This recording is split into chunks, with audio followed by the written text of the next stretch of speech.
The hidden secret that I see a lot of pre-PTs or students go through when we tell them not to apply or they get rejected multiple times is a lack of urgency.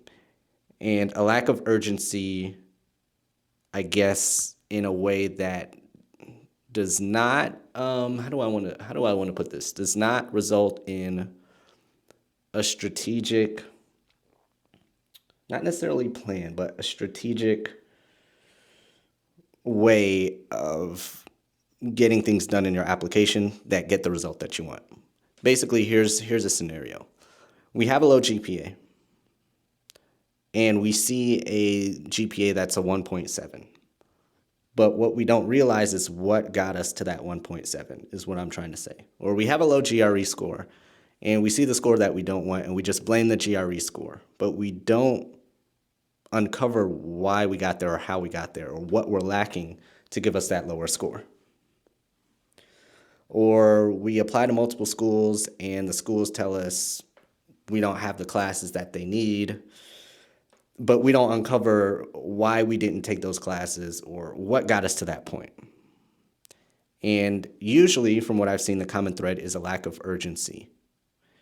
And even deeper than that is there's a lack of urgency because there is something that I guess we're not addressing first. And usually that's the reason why we're doing this.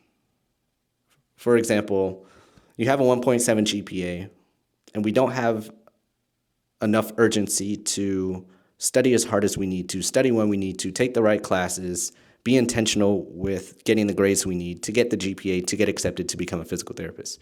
And usually what I've seen over the years is that that's the problem because our reason for studying and taking the classes and doing all the application stuff wasn't thought out well enough and wasn't brought to the surface enough or wasn't thought about enough or whatever you want to say for that. And if we can find that reason as to why we're really becoming a physical therapist or want to do this and being honest with ourselves, usually that fixes that problem of the lack of urgency, that fixes the study habits, that fixes the grades, that fixes the GPA, that fixes your acceptance, that fixes the board exam, that fixes you eventually becoming a physical therapist. Because usually what happens is you see stuff online, you find physical therapy, you're like, I'm interested.